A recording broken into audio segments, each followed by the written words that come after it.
بسم اللہ الرحمن الرحیم نحمدہ ونصلی علی رسولہ الکریم وعلی آلہ واصحابہ وازواجہ وذریاتہ وآل بیتہ اجمعین، اما بعد۔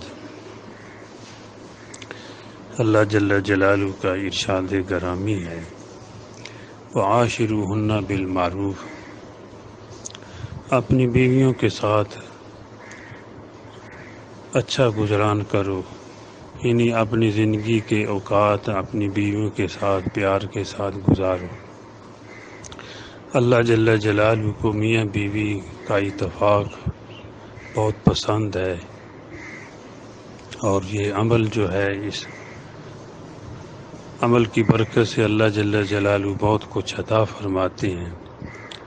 حضور صلی اللہ علیہ وسلم کا ارشاد مبارک ہے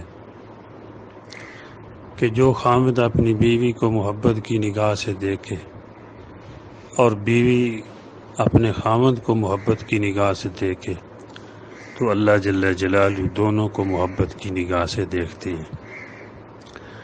تو جس پر اللہ جل جلالہ کی نگاہ محبت پڑے گی، ظاہر بات ہے کہ اس کی دنیا بھی بنے گی، آخرت بھی بنے گی، دونوں جہان جو ہے اس کے سنوریں گے۔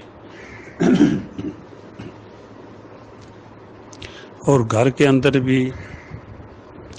محبت آئے گی، اتفاق۔ اور اس کے برعکس جو ہے، شیطان کو یہ عمل پسند ہے کہ میاں بیوی آپس میں لڑیں، آپس میں اختلاف ان کا ہے، یہ شیطان کو بہت پسند ہے۔ تو ہمیں وہ عمل کرنا چاہیے جس سے اللہ جل جلالہ راضی ہوتے ہیں، جو عمل اللہ کو پسند ہے، اور شیطان کو جو عمل پسند ہے اس سے بچنا چاہیے۔ حضور صلی اللہ علیہ وسلم کا ارشاد مبارک ہے، جس کا مفہوم اور حاصل یہ ہے کہ شیطان جو ہے وہ سمندر کے اوپر اس نے تخت لگایا ہوا ہے، اور اپنے شیاطین جو اس کا لشکر ہے ان کو دنیا میں بھیجتا ہے روزانہ کہ جاؤ، جا کر دنیا میں فساد مچاؤ اور دنیا میں نفرت پھیلاؤ، آپس میں جو ہے لوگوں کو لڑاؤ۔ تو وہ شیاطین جو ہے وہ پھیل جاتے ہیں زمین میں اور لوگوں کو برائی کی طرف ابھارتے ہیں۔ پھر وہ شیاطین جا کر اس بڑے شیطان کو کارگزاری سناتے ہیں، اپنے جو انہوں نے کرتوت کیے ہوتے ہیں وہ جا کر سناتے ہیں۔ مثلا کسی نے بتایا کہ 2 آدمیوں کو میں لڑا کر آیا ہوں، تو وہ کہتا ہے بہت اچھا، ٹھیک ہے۔ اس طرح کہ میں فلاں سے چوری کروائی ہے، فلاں نے بد نظری کی ہے، فلاں نے یہ برائی کی ہے، تو وہ سنتا رہتا ہے۔ لیکن ایک شیطان جاتا ہے، وہ جا کر کہتا ہے کہ آج میں نے میاں بیوی میں لڑائی کرائی، حتیٰ کہ وہ آپس میں جدا ہو گئے، رشتے ہی توڑ بیٹھے۔ تو وہ شیطان اتنا خوش ہوتا ہے، اپنے تخت کو چھوڑتا ہے، اس کو گلے لگاتا ہے، ملتا ہے، شاباش دیتا ہے۔ تو یہ میاں بیوی کی لڑائی جو ہے، یا اللہ معاف فرمائے کہیں بالکل رشتہ کو کاٹ دیتا ہے، تو یہ بہت شیطان کو پسند ہے، تو اس سے بچنا چاہیے۔ اور گھروں کے اندر اتفاق بھی تب بھی پیدا ہو سکتا ہے کہ جب میاں بیوی کے اندر محبت ہو، ان کے اوقات پیار کے ساتھ گزریں، تو باقی خاندان میں بھی جو ہے محبت رہتی ہے، اتفاق رہتا ہے۔ شیخ ابو مسلم خولانی رحمۃ اللہ علیہ بڑے بزرگ ہوئے ہیں، اللہ والے ہوئے ہیں۔ تو ان کی بیوی ان کی بڑی قدر کرتی تھی، بڑی محبت کرتی تھی، خدمت کرنے والی تھی، آپس میں دونوں کا بڑا پیار تھا۔ حضرت شیخ ابو مسلم خولانی رحمۃ اللہ علیہ جب بھی اپنے گھر میں تشریف لے جاتے تو تو ان کی بیوی ان کے جوتے کو صاف کرتی، ان کے پاؤں کو صاف کرتی، پانی پلاتی، کھانے کا وقت ہے کھانا دیتی، جو خدمت کے مواقع ہوتے خدمت کرتی، تو آپس میں بڑی خوش و خرم زندگی گزار رہے تھے۔ تو ایک دن ان کی ایک پڑوسن ان کے گھر میں آ گئی، تو اس نے جو ہے ان میں نا اتفاقی پیدا کرنے کی باتیں کی۔ مثلا کہنے لگی کہ ابو مسلم نے تجھے آج تک کیا دیا ہے؟ تیرے کان بھی خالی ہیں، تیرے ہاتھ بھی خالی ہیں، تیرے پاس کیا ہے؟ بس یہ ہے سادہ سا گھر ہے، تو ابو مسلم نے تجھے کیا دیا ہے؟ بس اس کی باتوں میں آ کے اس کا دل ٹوٹ گیا اور غمگین ہو گئی کہ میرے پاس کیا ہے۔ حالانکہ سب سے بڑی دولت تو نیک خامد مل جائے، اللہ کا ولی مل جائے عورت کے لیے، تو یہ بہت بڑی دولت ہے کہ چاہے وہ سوئی ہو وہ رات کو دعائیں کرنے والا ہوتا ہے، وہ جو ہے کہاں ہوتی ہے اور وہ کہاں کہاں پہ ان کے لیے دعائیں کرتے ہیں، جہاں بھی جاتے ہیں اللہ کے نیک بندے اپنے لیے، اپنے آل و یال کے لیے، ساری دنیا کے لیے دعائیں کرتے رہتے ہیں۔ بہرحال اس کی باتوں میں آ گئی تو حضرت شیخ ابو مسلم خولانی رحمۃ اللہ علیہ اپنے معمول کے مطابق بیر سے اپنے گھر تشریف لے گئے، جا کر بیٹھے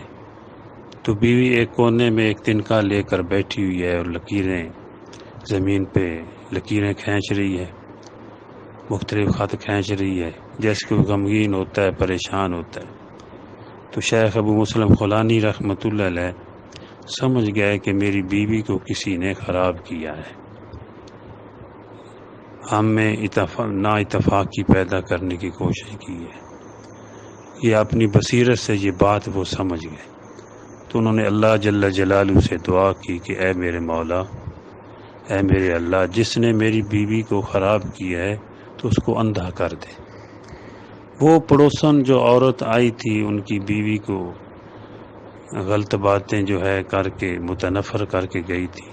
اپنے گھر میں بیٹھی ہوئی تھی بچوں میں، تو یکدم کہتی ہے کہ اپنے بچوں کو تم مجھے نظر نہیں آ رہے، میرا گھر مجھے نظر نہیں آ رہا۔ تو سب کہنے لگے ہم تو ادھر ہی ہیں اور گھر بھی ادھر ہی ہے۔ تو وہ کہنے لگی میں تو اندھی ہو گئی اور سمجھ گئی کہ میں نے شیخ ابو مسلم خولانی رحمۃ اللہ علیہ کی بیوی کو ان سے متنفر کیا، ہو سکتا ہے انہوں نے بد دعا کی۔ تو اسی وقت اپنی دیواروں کو پکڑتے ہوئے جو ہے ان کے گھر تک پہنچی اور آ کر شیخ ابو مسلم خولانی رحمۃ اللہ علیہ سے عرض کرنے لگی کہ حضرت میں نے آپ کی بیوی کو خراب کیا ہے، آپ سے متنفر کیا ہے، تو میں توبہ کرتی ہوں، مجھ سے یہ غلطی ہوئی ہے کہ اللہ پاک مجھے معاف کر دے، میری بصارت، میری جو بینائی ہے اللہ واپس کر دے، آپ دعا فرما دیں۔ تو شیخ ابو مسلم خولانی رحمۃ اللہ علیہ نے ہاتھ اٹھا دیے کہ مولا، یہ آپ کی بندی توبہ کر رہی ہے، اس کو معاف فرما دے، اس کی آنکھیں، اس کی بینائی جو ہے وہ واپس کر دے۔ تو وہ پھر اللہ پاک نے اس کو نظریں عطا فرما دی، اس کی بینائی واپس آ گئی۔ تو یہ اللہ پاک کو ناپسند ہے کہ آپس میں میاں بیوی کو لڑانا۔ آج بعض لوگوں کو پتہ نہیں چلتا کہ بیوی کے سامنے کچھ کہہ دی ان کی میاں کے بارے میں، رشتہ دار کہہ دیتے ہیں، تو میاں کے سامنے جو ہے بیوی کے بارے میں کچھ کہہ دیا تو وہ متنفر ہو جاتے ہیں اور لڑائیاں ہوتی ہیں، بعض دفعہ جدائیاں ہو جاتی ہیں اور پورا خاندان جو ہے پریشان ہوتا ہے۔ تو اس سے بچنا چاہیے، بلکہ ہمارے نبی پاک صلی اللہ علیہ وسلم نے تو ہمیں یہ فرمایا ہے کہ اگر کسی کی برائی آنکھوں سے بھی دیکھ لو تو اس پر پردہ ڈال دو، اور فرمایا جو اپنے بھائی کی پردہ پوشی کرے گا، اس کے عیبوں پہ پردے ڈال دے گا، اللہ جل جلالہ دونوں جہانوں میں اس کے عیبوں پہ پردے ڈال دے گا۔ اور جو اپنے بھائی کی برائی کو جو ظاہر کرے گا، کسی کی برائیاں بیان کرے گا، تو حضور صلی اللہ علیہ وسلم نے فرمایا اللہ پاک اس کے پردے اٹھا دے گا اور گھر بیٹھے ہوئے اللہ پاک اس کو رسوا کر دے گا۔ تو جس کو اللہ جل جلالہ رسوا کرنا چاہیں، ذلیل کرنا چاہیں، تو اس کو کوئی بچا نہیں سکتا، نہ گھر، نہ اس کی در و دیوار، نہ اس کی بلادری، اور نہ اس کی طاقت اور نہ سلطنت، کوئی نہیں بچا سکتا جس کو اللہ جل جلالہ ذلیل کرنا چاہے۔ تو آدمی اپنے عمل سے بعض دفعہ مار کھاتا ہے، غلط عمل کرتا ہے، پھر اللہ کی طرف سے عذاب آ جاتا ہے۔ تو اس لیے میاں بیوی کے اندر یہ لڑائیاں ڈلوانی، یہ آپس میں یہ نہیں کہ لڑائی کروانی، یہ تو بہت برا فعل ہے، یہ شیطان کو پسند ہے۔ رحمان کو تو پسند ہے، اللہ جل جلالہ خود بھی سفارش کر رہے ہیں مردوں سے، وعاشرہن بالمعروف، کہ جس کا مفہوم یہ ہے کہ زندگی کے اوقات اپنی بیویوں کے ساتھ پیار کے ساتھ گزارو۔ تو بعض دفعہ کچھ غلطیاں ایسی بھی ہوتی ہیں درگزر کرنا پڑتا ہے۔ تو بلکہ ہمارے معاشرے میں ایک یہ بھی ہمارے بزرگ فرماتے ہیں کہ بعض لوگ دوسرے کی بیوی کو ورگلاتے ہیں، تو جب وہ اس کے ساتھ تعلق پیدا ہوتا ہے، ظاہر بات ہے اپنے خامن سے وہ ٹوٹے گی، تو اپنے خامن کو وہ اچھا نہیں سمجھے گی۔ تو یہ بھی میاں بیوی کے اندر جدائی ڈالنا ہے، لڑائی کا ایک ذریعہ ہے۔ تو یہ کردار بھی جو ہے، اس کردار سے شیطان خوش ہوتا ہے اور خود سوچے کہ میں کیا کر رہا ہوں، یہ کون یہ آپس میں لڑائی ڈلواتے ہیں اور میں کیا کر رہا ہوں۔ اسی طرح کوئی عورت ہے، وہ کسی کے خامند کو جو ہے اپنی طرف ابھارتی ہے، اگر وہ مرد جو ہے اس کی طرف آ جائے تو ظاہر بات ہے وہ اپنی بیوی سے اچھا سلوک نہیں کرے گا، اس کی نظر میں وہ ٹھیک نہیں رہے گی۔ ہمارے بزرگ فرماتے ہیں کہ جو دوسروں کی بہو بیٹیوں کو، دوسروں کی بیویوں کو دیکھتے ہیں، ان کو اپنی بیوی اچھی نہیں لگتی۔ جو اپنی بیوی کو دیکھتا ہے، دوسروں کی جو ہے بہو بیٹی سے اپنی نظریں بچاتا ہے، اپنی نظروں کو پاک رکھتا ہے، تو اس کی بیوی اس کو بہت اچھی لگتی ہے۔ ایسی جو ہے جو بیوی دوسرے مردوں کو دیکھنے سے اپنی آنکھ کو بچاتی ہے، تو اس کا خامند اس کے سامنے اچھا لگتا ہے۔ یہ پاک نظریں، کیونکہ رشتہ بھی پاک ہے، اور جو آدمی یا جو عورت اس جو ہے برے فعل سے بچے گا، یا یہ ہے کہ نظر بس سے، یہ غلط نظر دیکھنے سے بچے گا، اس کے لیے اللہ پاک کا وعدہ ہے ذالک ازکی لہم، کہ اس میں بڑی پاکیزگی ہے، بڑی ستھرائی ہے۔ اس کا مطلب یہ ہے کہ اللہ اس کا تزکیہ فرما دیں گے، اس کے ظاہر و باطن کو پاک فرما دیں گے، اس کے اخلاق کو درست فرما دیں گے، اور جس کا تزکیہ ہو گیا قد افلح من تزکی، اللہ جل جلالہ دونوں جہانوں میں اس کو کامیاب فرمائیں گے۔ کیونکہ فلاح کہتے ہیں دونوں جہانوں کی کامیابی کو، تو اللہ پاک فرماتے ہیں قد افلح من تزکی، یہ تحقیق ہے، جس نے تزکیہ کر لیا وہ کامیاب ہوا۔ تو اس طرح اپنی نظروں کو پاک رکھنا، اپنے آپ کو عفیف رکھنا، یعنی پاک دامن رکھنا، اس سے دونوں جہانوں کی کامیابی حاصل ہوتی ہے۔ اور حضور صلی اللہ علیہ وسلم کا ارشاد مبارک ہے، فرمایا تم دوسروں کی عورتوں سے عفیف رہو، پاک دامن رہو، اللہ جل جلالہ تمہاری عورتوں کو پاک دامن رکھیں گے۔ اللہ پاک مجھے بھی اور آپ کو بھی، بلکہ پوری دنیا کے مسلمانوں کو جو ہے عمل کرنے کی توفیق عطا فرمائے، اور ہم ظاہر و باطن کو پاک فرمائے۔ وما علینا الا البلاغ۔